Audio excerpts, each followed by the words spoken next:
What up, YouTube? Welcome to Dips World, baby. Let's get it. So this is what we got going on today. 2017 Road Glide Disassembly. Sheesh. This motorcycle right here, boy. Been rolled hard and put away wet. Look at all that. Goodness gracious. We're gonna get this thing tore down. Rear fender, tank. Probably the front wheel off today. And crash bar. Probably ain't gonna fool with the interference today. But we're gonna get enough of it tore down. I don't know if these forks, I don't know if it's the cans making the fork tubes look bent or if the fork tubes sexy. Oh my God. Wow. I just realized that they just blocked the brake line off. It's the first time I ever seen that, but they didn't run a new brake line. But yeah, stay tuned and check it out.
Yes, sir. We got this joker tore down.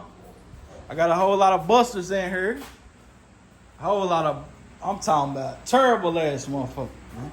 Let me stop cussing on my little YouTube channel. But anyway, we got her tore down. And next thing we gotta do is take that exhaust off, because that's gotta come off. It's bent up.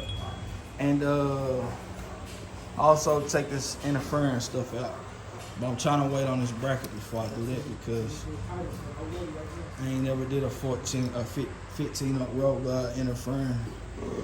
And sometimes I like to look at the stuff to see how it come apart before I take it apart. But yeah, other than that, stay tuned. Peace.